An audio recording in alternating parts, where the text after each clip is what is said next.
Monaco and Spain have come and gone just like that, and because I was on vacation for both of them, today's video is going to be a combination of both the Monaco Grand Prix and the Spanish Grand Prix.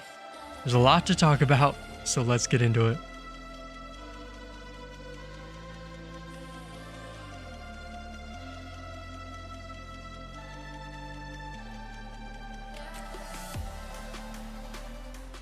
Logan Sargent was a prospect for Williams, and he was hopefully going to bring them some points this season, but his performance at Monaco did not show any of his potential. He had a really rough time in the opening lap, getting bumped around at the hairpin turn, and later, on lap 18, he got overtaken by 3 cars in one lap. Stroll and Perez overtook him in the same corner. Logan Sargent is going to need to pick up the pace because Williams is probably already searching for a replacement, and if he wants to keep his seat, he's going to have to get them some points.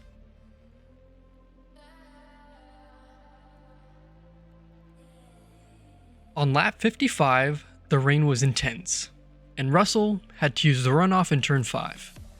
When he finally spun around, he entered the track and got hit from behind by Perez. This didn't cause any significant damage, but he was given a 5-second penalty for unsafe rejoining of the race by the FIA. Even with the 5-second penalty, he finished 5th place.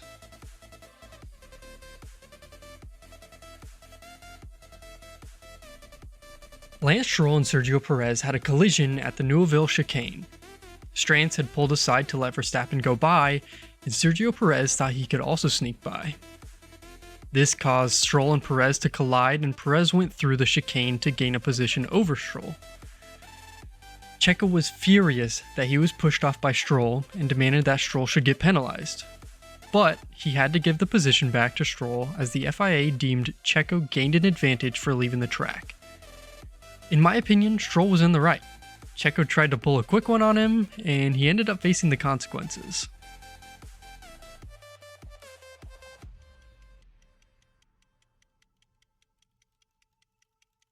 This last one for Monaco is a tough one. Aston Martin had Monaco in their hands when they boxed Alonso on lap 54. It was starting to rain, and it looked like it was going to be a great move since Max was complaining about tire grip. When Alonso pulled into the pit lane, his team ran out with medium tires. This was the perfect time for him to pit for inters because the rain was significant and everybody was losing grip. 1 lap later, they called Fernando in for inters, but at this point Max had already boxed and was on inters. The Aston Martin team really fumbled the bag on this one, and possibly cost Alonso a first place. I still think that if Alonso had pitted for inters on lap 54 instead of 55, I think Max was too far ahead, and it may have been close, but I think Max would have still prevailed. Now let's switch gears and change from the Monaco Grand Prix to the Spanish Grand Prix.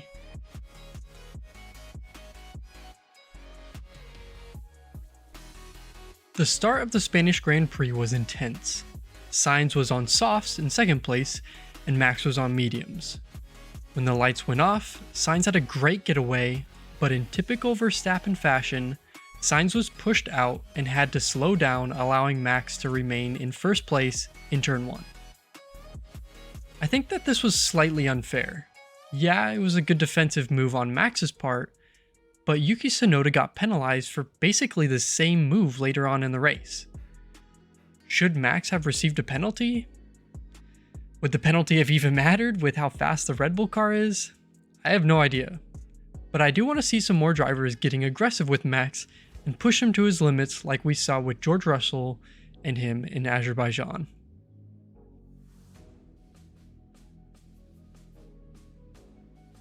Speaking of the incident between Yuki and Zhou Guanyu, Yuki and Zhou had come into turn 1 at high speed, and as Zhou tried to go around the outside, he eventually ditched the effort and used the escape road. It didn't really look like Yuki pushed him off all the way, not as much as Max pushed off Sainz anyways, but Yuki still got a 5-second penalty. This was kind of shocking because we literally saw the same move on lap 1 with Max and Sainz. Do you think Yuki deserved the penalty more than Max? Let me know down in the comments.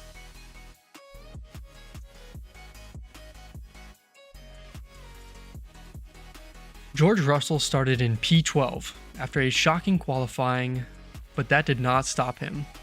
He raced his heart out and even managed to get past the Red Bull of Sergio Perez and finished in 3rd place behind Lewis Hamilton. George Russell is shining with Mercedes, and they have already extended his contract till 2025, so get used to seeing him with the silver arrows.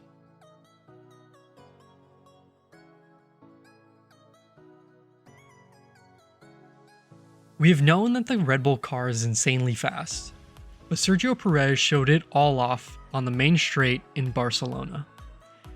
It seemed like as soon as he got DRS, he was flying by whoever was in front of him with no challenge whatsoever.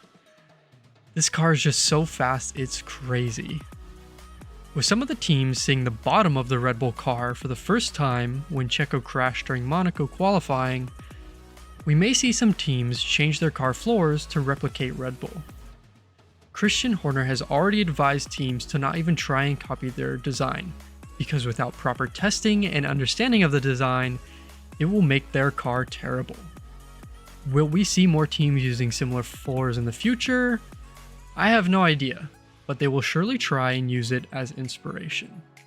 Thank you so much for watching this video. Sorry for the delay in videos, I was on vacation for a week, so I did not get to post anything. But I'm excited that we could bring you the updates for Monaco and Spain in one video, and if you like this, then please give it a like. If you like Formula 1 content, then please subscribe because we got lots of it. If you're a sim racer and you're interested, we will be posting a video shortly about a league coming up for F123, so be sure to stay tuned for that. And as always, thank you so much for watching, and we will see you next time.